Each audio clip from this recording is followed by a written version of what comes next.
À Madagascar, il y a une cacophonie au gouvernement sur la stratégie contre le Covid-19. Ce sera notre premier sujet de regard croisé. Nous parlerons aussi de la Côte d'Ivoire. Les députés RHDP voient Alassane Ouattara déjà candidat pour la présidentielle. On sera également au Niger. La francophonie va auditer le fichier électoral également dans le cadre de la présidentielle. Et puis au Togo, eh bien ce chiffre, cette somme de 86 milliards de francs CFA dérobés par des braqueurs et autres malfrats sur une période de 6 mois. On verra s'il faut en rire ou en pleurer. Ce sera avec Germain Sossou, acteur politique des forces de l'avenir. Bonsoir Germain.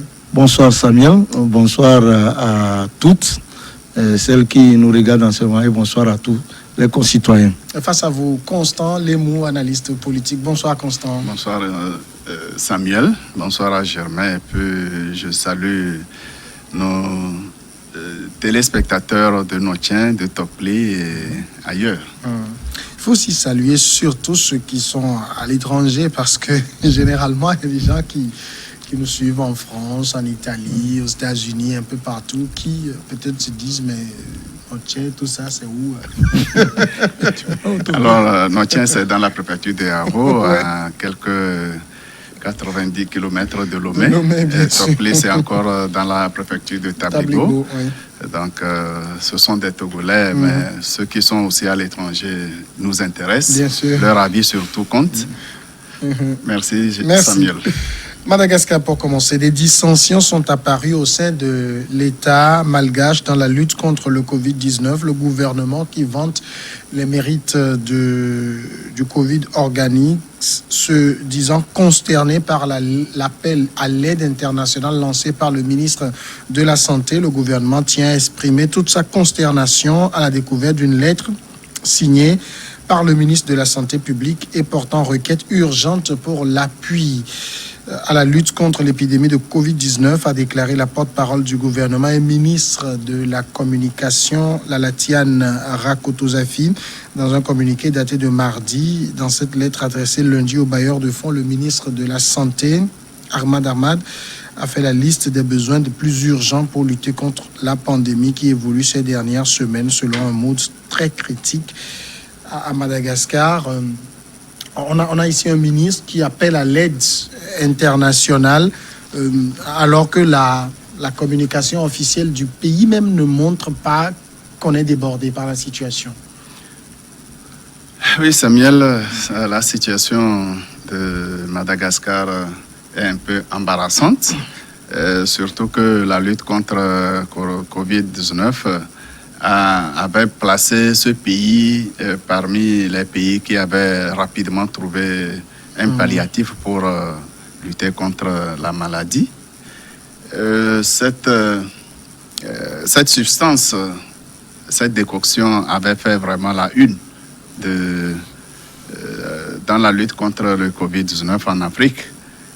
Alors, aujourd'hui, la situation est telle que cette solution est pratiquement remise en cause. Mais il suffit de revoir la situation au Madagascar là et se rendre compte que ce n'était pas évident que cette décoction ait été prise par tous les Malgaches, puisque beaucoup avaient refusé de la prendre. Est-ce que ce n'est pas ceux-là qui portent aujourd'hui la maladie et permet cette évolution rapide? Ensuite, le combat qui avait été mené contre cette décoction, est-ce que des acteurs n'ont pas trouvé des stratagèmes pour remettre en cause ou du moins déjouer la préparation même de cette décoction au point de la rendre moins efficace officiellement?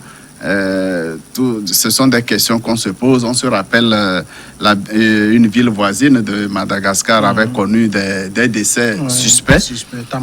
Pendant ce temps, le Covid organisme faisait bien son travail pour ceux qui prenaient cette substance. Aujourd'hui, la déclaration, ou du moins c'est la requête de Madame la ministre de la Santé, sort de la démarche de l'ensemble du gouvernement qui considérait toujours avoir trouvé la solution de lutte contre Covid-19. Mais c'est vrai, Madame la ministre a sa responsabilité, sauf que sa responsabilité ne doit pas sortir des démarches normales, les démarches administratives. Elle n'avait pas quand même le droit de lancer cet appel sans que l'ensemble du gouvernement, sans que ça soit une action de l'ensemble du gouvernement et surtout du président de la République. Ça frise un peu l'indiscipline au sein du gouvernement de la part de Madame la ministre. Elle ne devrait pas le faire. Maintenant, quelle sera l'attitude du gouvernement vis-à-vis de cette action plus ou moins solitaire de Madame la ministre de la Santé en demandant l'aide internationale? C'est vrai, le pays en a besoin, mais comment il fallait démarcher pour que cette demande ne soit pas une action solitaire de Madame la ministre? Je pense que dans les heures à suivre, le gouvernement devra prendre une décision. Monsieur le Président de la République de Madagascar aussi aura son mot, que cette demande, si vraiment le pays en a besoin, il faut que ça soit une démarche officielle et non une démarche solitaire de Madame la ministre. Alors ici, ce que dit la ministre de la Communication, c'est que l'appel du ministre de la Santé est une initiative personnelle, sans concertation avec le gouvernement, mais elle souligne surtout que force est de constater que de nombreux points cruciaux dans la gestion de cette crise sanitaire ont échappé à la vigilance du ministre de la Santé publique. Oui, et peut-être même avant d'en arriver à cette précision, je crois qu'il faut un peu réfléchir et chercher à comprendre véritablement ce qui se passe. Vous savez que le Covid organique du Madagascar, quand vous laissez ça de côté, il y a un compatriote africain aussi au Bénin qui a entre-temps parlé de la pivirine. Et vous quittez là-bas aujourd'hui. Le Togo, même notre pays, est en train de faire les essais. Il y a même le Cameroun, Monseigneur Cléda. Cléda aussi, voilà, le Monseigneur qui a aussi présenté un certain nombre de résultats. Il a estimé aussi que ça pouvait guérir la maladie. Alors nous sommes devant une situation, une maladie qui n'a pas de solution, en tout cas médicamentement parlant. Chacun devait se débrouiller en attendant. Et vous savez que pendant des années, depuis même des décennies, l'Afrique ne se compte pas parmi... lorsqu'il y a ces gens, vous avez rarement des solutions venant de l'Afrique. Donc, ce n'est pas une glorieuse, ce n'est pas non plus un pessimiste de dire qu'on n'aime pas l'Afrique, mais nous, on se pose la question de savoir, oui, devant une situation qui n'a pas de solution, qui est donnée à chacun de se débattre pour protéger ses populations, oui, le Madagascar a estimé qu'il a trouvé une solution. Et vous venez de le rappeler, nous-mêmes, nous avons été étonnés que, à côté, il y ait même des morts, des non-dits, parce qu'entre-temps, il y a eu des morts suspects comme ça. Et puis, entre-temps, il y a eu des tensions avérées entre le Madagascar et l'OMS sur cette situation. Il faut dire que vous avez une maladie où il n'y a pas de solution. Chacun se bat pour trouver une solution. Mais en même temps, l'Organisation mondiale de la santé mettait les uns les autres en garde. Mais au-delà, c'est qu'un certain nombre de pays africains avaient pris sur eux la responsabilité d'aller faire des commandes à Madagascar pour soigner leur population. Donc c'était un peu comme un défi face donc à l'OMS. Et vous savez que qui parle de l'OMS, vous m'excusez, qui parle de l'OMS parle d'organisation, quoi qu'on en dise, qui contrôle le monde entier. Donc, le problème ici, il est double.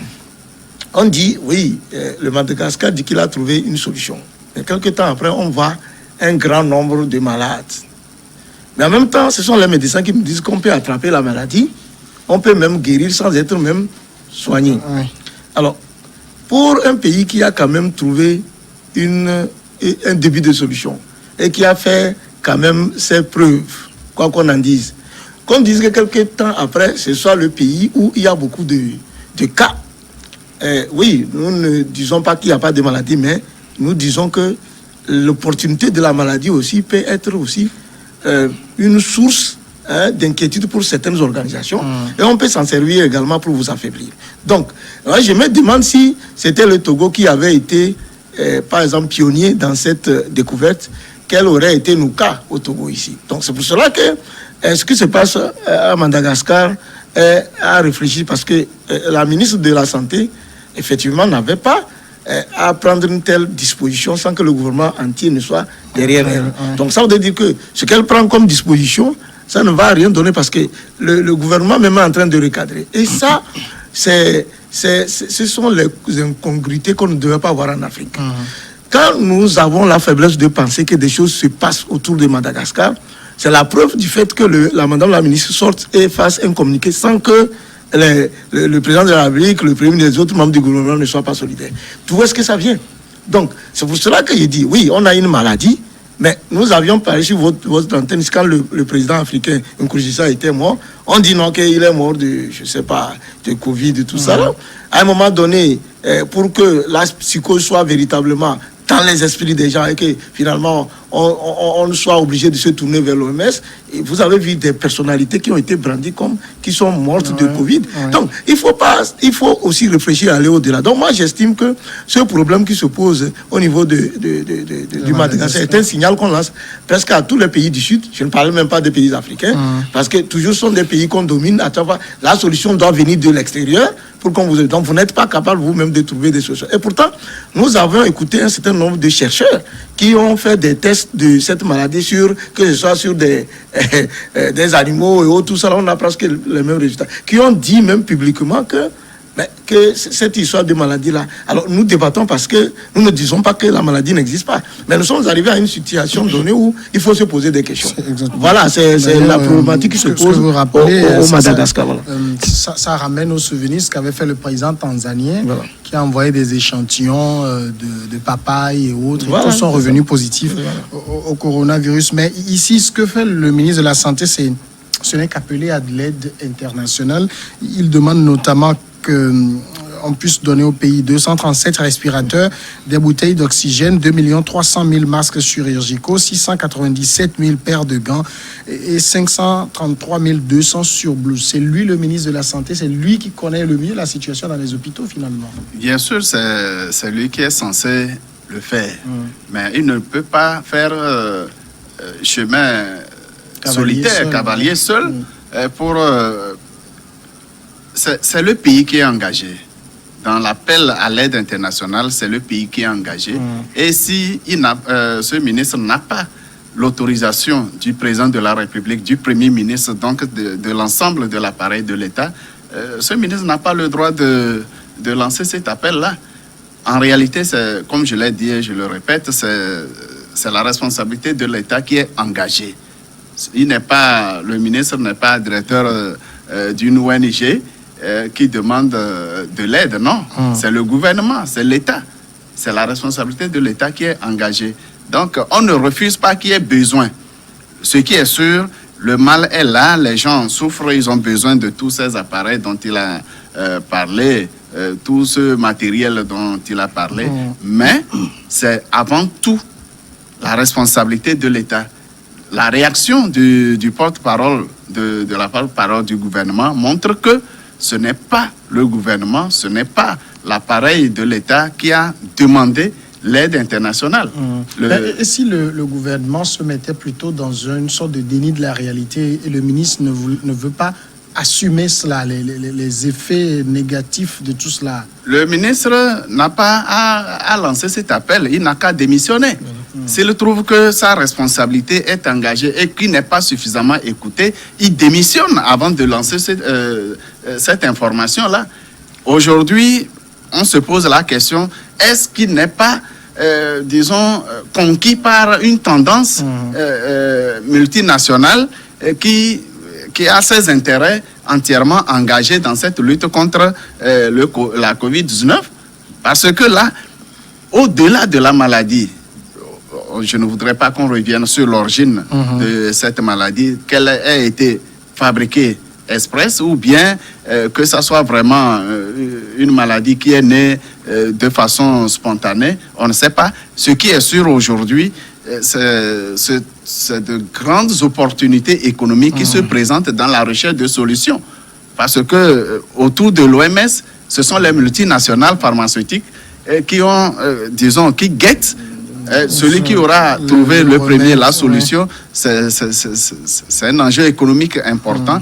Et aujourd'hui, si il y a cette concurrence entre la solution que propose Madagascar, qui risque de remettre en cause les engagements économiques des multinationales pharmaceutiques et les laboratoires américains et occidentaux, c'est normal que ces multinationales cherchent à racheter les porte-voix des pays où on trouve qu'il y a déjà des recherches avancées, on trouve qu'il y a des approches de solutions qui risquent de compromettre les investissements déjà opérés par les multinationales. Mais ici, les cas au niveau de Madagascar, ça augmente quand même. Hein, d'après les chiffres qu'on a, on a plus de 8162 cas pour 69 décès. Si on doit faire le procès du Covid organique. Oui, mais c'est ce que je vous disais tantôt. Vous savez, vous replongez la période où le Madagascar a parlé du Covid organique. À l'époque, il n'y avait aucun cas, il n'y avait pas de mort. C'est quand le Madagascar a commencé par avoir des problèmes avec l'OMS que les cas se sont explosés. Oui. Donc, maintenant, quand on dit, moi je dis, c'est peut-être qu'il faut véritablement trouver quelqu'un de là pour comprendre véritablement comment les cas sont détectés, comment ils sont... Ça, même dans nos contrées ici, ce sont des questions auxquelles les citoyens là-dedans vous posent. On dit, mais comment on fait? Il faut des médecins pour expliquer comment on fait pour trouver autant de cas. Alors, parce que, juste une minute, on va aller à la première courte pause et on revient après.